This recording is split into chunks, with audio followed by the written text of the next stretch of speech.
Hello and welcome back to the DCPerform Podcast, episode number 5. I'm Rachel Weber. And I'm Winnell Gregg. And the holidays are among us. This is our holiday edition episode. Thank you for joining us. I mean, I can just feel it in the air. We've got the Cheermeister over here in his full gear. We're ready to rumble. It's the best time of year. This is when everything that you've done all year long, whether it's professionally or personally or family-wise, it all comes down to this time when you get to celebrate all the hard work time, the love that is with your families and your friends, and share it with the people who are the most meaningful to you. And today joining us, we have Jim Hull from Icertis, and he's going to talk us through what the holidays are like from a retail industry perspective. We'll talk all the way from the sourcing of where the materials are purchased, through the logistics network, through the financial reporting, ultimately to the end customer. And you've heard us say it before, that wow experience on Christmas morning when you open up those gifts. So thanks for tuning in and welcome back to the DCPerform Podcast, episode number 5. Happy holidays. Woo! Woo! We have Jim Hull here joining us today. So great to have you, Jim. Great to be here. Thank you. Looking forward to it. So Jim, do you want to give a little background about what you do for Icertis, what it has to do with the retail industry and all that stuff? Oh, you bet. Yep. So going all the way back, I was actually an officer in the Navy, spent some time in manufacturing leadership roles, then moved over into retail supply chain primarily, and spent a bunch of time at Staples, CVS Health, spent some time at Blue Yonder, and most recently moved to a company called Icertis.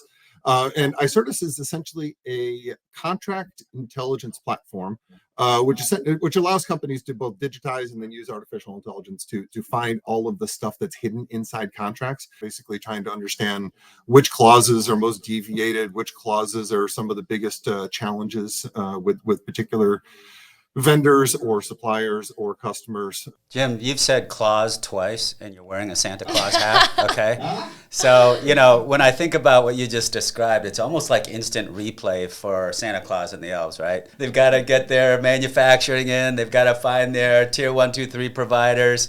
And, right now all they're trying to do is put the stuff together, get it in the bag, get it on the sleigh, and get it delivered. Then you do your instant replay and you figure out how you can do all those things better with your vendors and providers. Let me just throw some numbers at you, Jim. I'd love to hear how you respond to these. NRF came out and said that 166.3 million shoppers expected from Thanksgiving through to Black Friday and also Cyber Monday.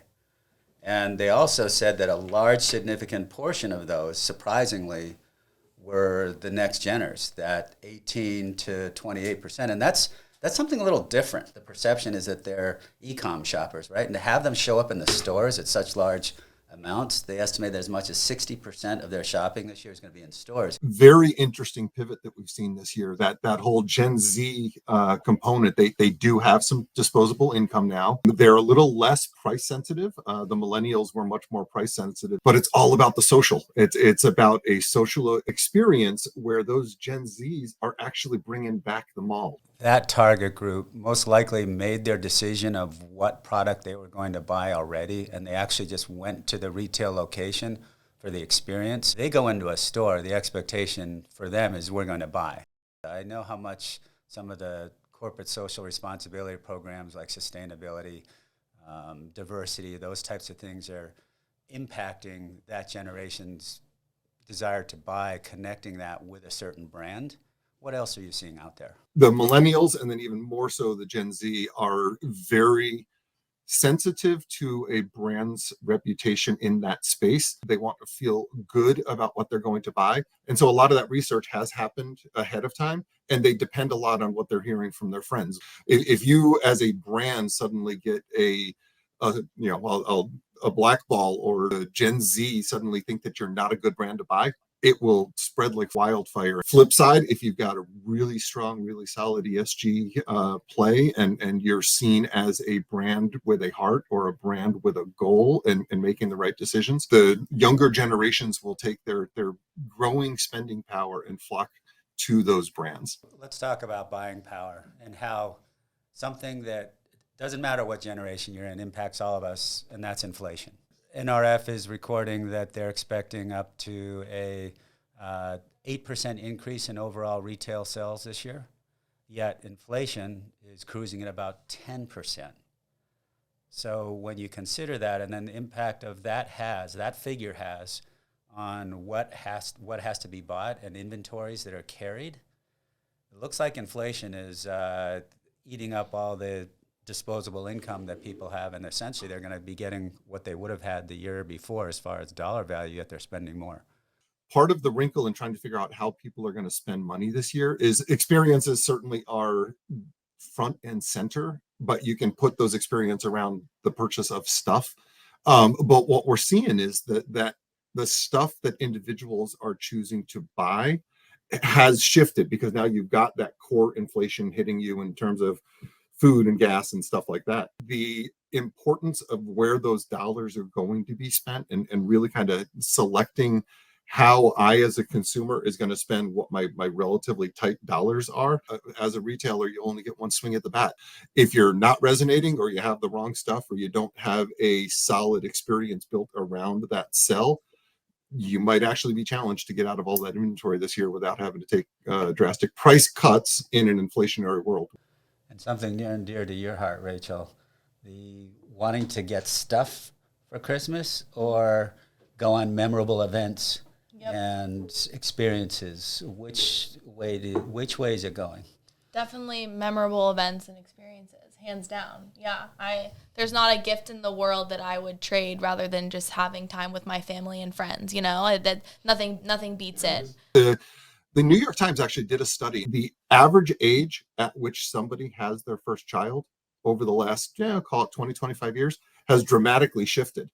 As those kids happen later in people's lives, it's actually pushing out that buying of stuff around the holidays and making it much more around, exactly like you said, is an experience. So now flipping back to the experience side, $28.6 billion spending expected for gift cards, and those gift cards break out between restaurants, department stores, and bank issued. And they're all like within 2-3% of each other, 27% to 25%. What do you think is driving that versus people going out and getting stuff for people? Knowing that a lot of stuff was acquired during the last couple of years. So as folks ended up at home, they couldn't get out. They weren't getting those shopping experiences. And so a lot of folks did use online to kind of basically capture a lot of the things that they would have gone out and got already. And so now if you're a gift giver, picture yourself as a parent or grandparent trying to think about, what am I going to get for, X person? I don't even necessarily know what they already have now. And so the fail back to a gift card is just it's now become an acceptable gift. So on the finance side of that, though, that must just wreak havoc for evaluating category level buyers, for being able to reconcile your books, and being able to learn from previous comp sales if these purchases that are on cards are all delayed until whenever. How does that work?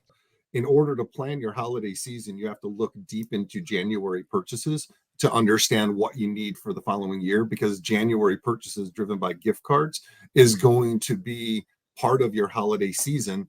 And some of it will even splash into February, which a lot of retailers are in this February to January cycle. So that dark closet in every retailer's business, the returns world, the tolerance for returns used to be no questions asked. That there's a shift going on in the marketplace. Are you aware of that?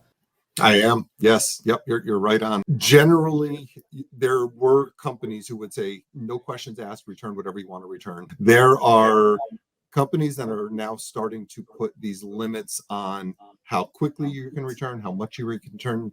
We'll give you a credit, not money back. Companies are going to have to dial it in and build a relationship with the customer so that you can now manage the returns in a way that is profitable for the company, but meets the customer's expectation. It also comes back to the vendor agreements, right? I mean, I'm sure there's an amount of returns tolerance from the vendors. What's an acceptable amount of loss of inventory or margin because of returns? And I'm sure that landscape has changed as well. Oh, absolutely. Yeah, the risk shift between the vendor and the retailer, especially on returns that are not resellable.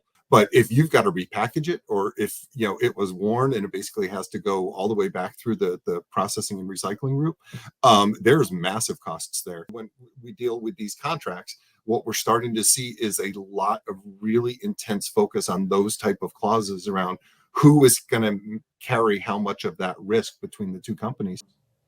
It's interesting too, because from a customer experience perspective, I recently actually made a decision to buy a certain product from a large department store like Nordstrom. I decided to buy that product from there because I know their return policy is just so awesome. You can literally return something like 2 years later. But it was such a low risk return policy. Rather than buying it directly from the brand, and it's like I bought a running shoe, and I was like, well, what if something goes wrong with it? Something falls off. I immediately decided I'll just buy it from Nordstrom because they've got my back no matter what, and I can make that return. I probably won't return it, but I just felt like a safer, decision buying there as opposed to going directly to the retailer. Rachel's preparing for a marathon, so when she says that something might fall off her shoes, it usually means she's carrying some stuff to make it harder for her. Always. But it's a great observation. I mean, you think about the Nordstrom brand, and they are at a level in customers' minds where it's like, you've got their back. They will help you shop. They will help you find. Mm-hmm. Yes, they charge the premium, but for certain customers, that premium is well worth it because you know that is a safe purchase. And when you go in that store, there's going to be somebody there to help you. So what kinds of technologies are giving brands or providing brands greater visibility to, I guess, pre-holiday experience, post-holiday experience, going into the next year? What kind of technologies are we looking at? Jim, I'll let you and your Blue Yonder SME stuff kick in here. Go for it. 3 things, because there's always 3 things as you ever learn at Harvard Business School. The first is, I'm going to just say, retail media networks. That has just taken its own life and is now getting more and more and more ingrained in every retailer that's out there. And this is essentially the ability to capture data about why and how a customer is making a decision and then monetize that data in a bunch of different ways. Second is the data that sits behind that. So now you think about the data capture. There are literally hundreds of data points being selected every time you go in and make a purchase. Every one of those data points tells that company a little bit something about you. And so now the third biggest technology is artificial intelligence. And so you think about the different artificial intelligence engines that are out there that can now take this ubiquitous data, pull it all together, and start to make decisions out of it. You're starting to see things like not only micro-targeted marketing, but individualized, personalized marketing in the moment. Next year's not that far around the corner, and there's already so many things happening at a macro level that could affect holidays a year from now. What do you see on the horizon? What are retailers talking about that starting to impact their buying thoughts in February, March next year? I wish I had the crystal ball, because I would be a very rich man and probably not sitting here working all day. Companies are still trying to get their global supply chains in order. Guaranteed there are companies out there who are thinking about whether the massive offshoring that was done was the right choice now in this new world of highly potential for high disruption in the global supply chain. So there's probably some onshoring or nearshoring conversations that are happening. This is just Jim's 2 cents, but I think we will see a negotiated end to the Ukraine war sometime over the course of 2023, knock on wood. So that'll help to normalize and stabilize some of the European supply chain. But that said, there's going to be something else. There always is something else. Companies are less willing to put really big risk at the majority of their P&L. Sure that we as a company are a little bit more protected and we've got that resiliency and stability, while also making sure that we are following our ESG commitments. We've been talking all about this holiday stuff, so why don't we share a little bit of experiences about our own, retail shopping experiences during the holidays? I mean, 1L, do you have any notable experiences that you can share? I haven't started yet. Haven't started. but it's fair to say that from previous years, I'm more of a in-store. I like to, have the experience of being in-store, sharing it with my son or my daughter or my wife or the family, and making a day of it. And then typically I go like the day before or 2 days before and do my secret stuff.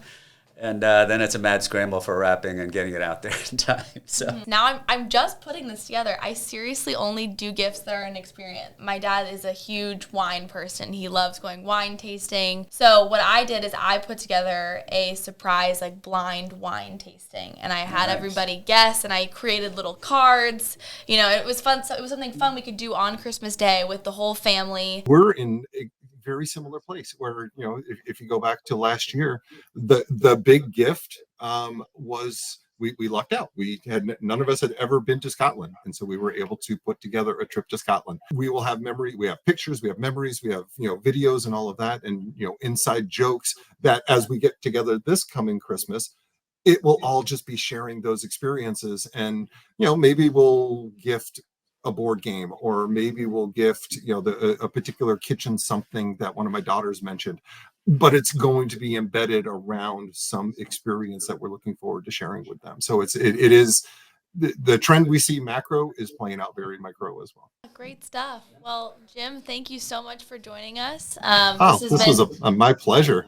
Yeah, this was a lot of fun, a lot of holiday cheer going on. I know I'm Scrooge over here in my dark colors, but we've got the two cheermeisters here, so I appreciate you guys holding down the holiday spirit. Yeah. Very much. No, this was great. I appreciate it, and look forward to chatting with you guys more, and wish everybody a great holiday season, and looking forward to 2023.